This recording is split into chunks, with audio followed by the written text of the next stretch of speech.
નમસ્કાર મિત્રો, અમારી ચેનલ લીલાજીસ્વરમાં તમારું સ્વાગત છે।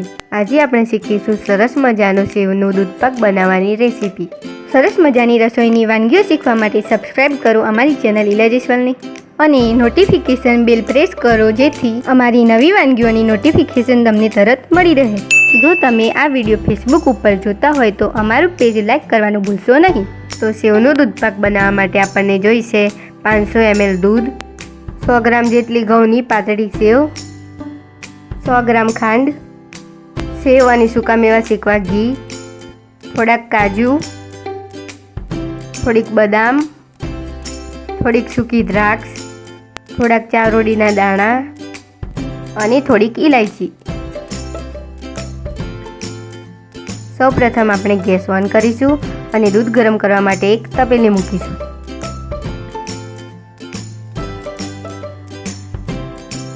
દૂધને થોડીવાર માટે ગરમ કરીને ઉકાળીશું।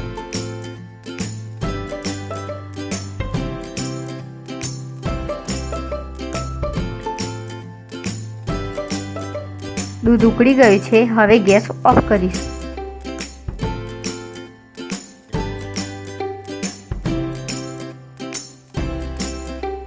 ફરી એકવાર આપણે ગેસ ઓન કરીશું અને તેના પર નોનસ્ટિક પેન મૂકીશું। તમે કઢાઈ પણ લઈ શકો છો। તેમાં 3 થી 4 ચમચી જેટલું ઘી નાખીશું।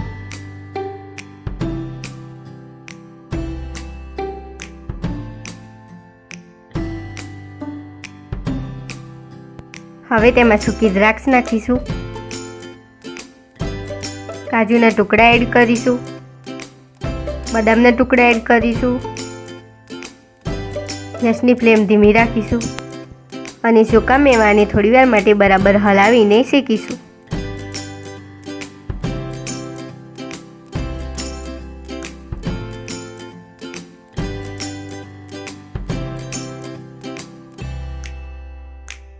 સૂકા મેવાનો કલર થોડો ગોલ્ડન બ્રાઉન જેવો થાય ત્યાં સુધી શેકવા।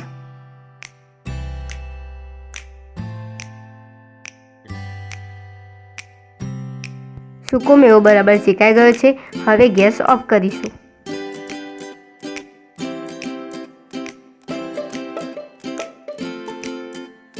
તેને એક બીજી પ્લેટમાં કાઢી લઈશું।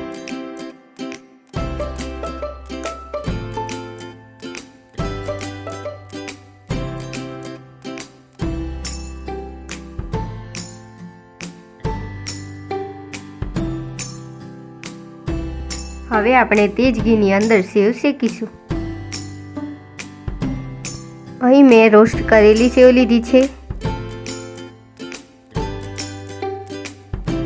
ગેસની ફ્લેમ ધીમી રાખીશું અને સેવને 3 થી 4 મિનિટ સુધી હલાવીને શેકીશું।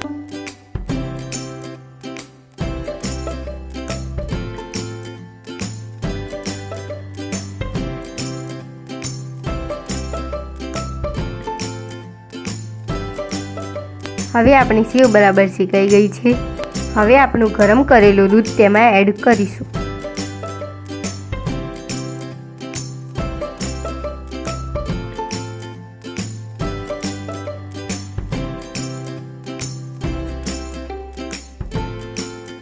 હવે તેમાં આપણે ખાંડ એડ કરીશું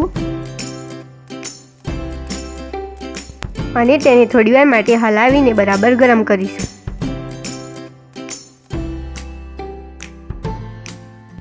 હવે તેમાં આપણે ચારોડીના દાણા એડ કરીશું અને તેને દૂધ જોડે બરાબર મિક્સ કરી દઈશું। હવે તેમાં આપણે ઘીમાં શેકેલો સૂકો મેવો એડ કરીશું। થોડોક સૂકો મેવો ગાર્નિશિંગ માટે પણ રાખીશું। તેને હલાવીને બરાબર મિક્સ કરી લઈશું।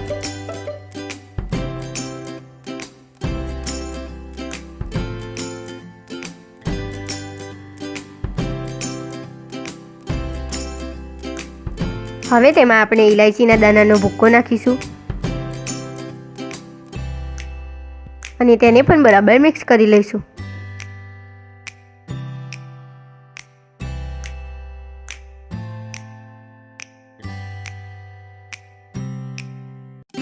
હવે તેને 2 થી 3 મિનિટ સુધી ધીમા ગેસ પર ઉકાળીશું। આપણું સેવનું દૂધપાક તૈયાર થઈ ગયું છે। હવે ગેસ ઓફ કરી દઈશું। એકવાર ફરી બરાબર હલાવી લઈશું.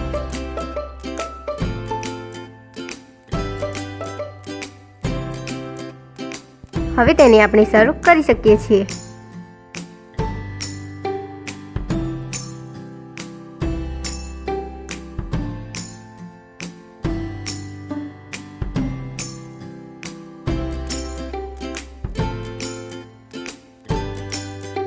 અહીં તમે જોઈ શકો છો કે કેવું સરસ સેવનું દૂધપાક તૈયાર થયું છે. વધેલા સૂકા મેવાનો ઉપયોગ મેં અહીં ગાર્નિશિંગ માટે કર્યો છે.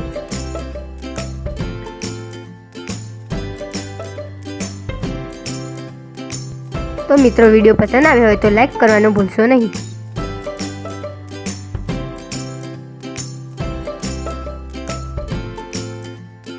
આવી સરસ મજાની વાનગીઓ લઈને ફરી મળીશું મિત્રો. ધન્યવાદ.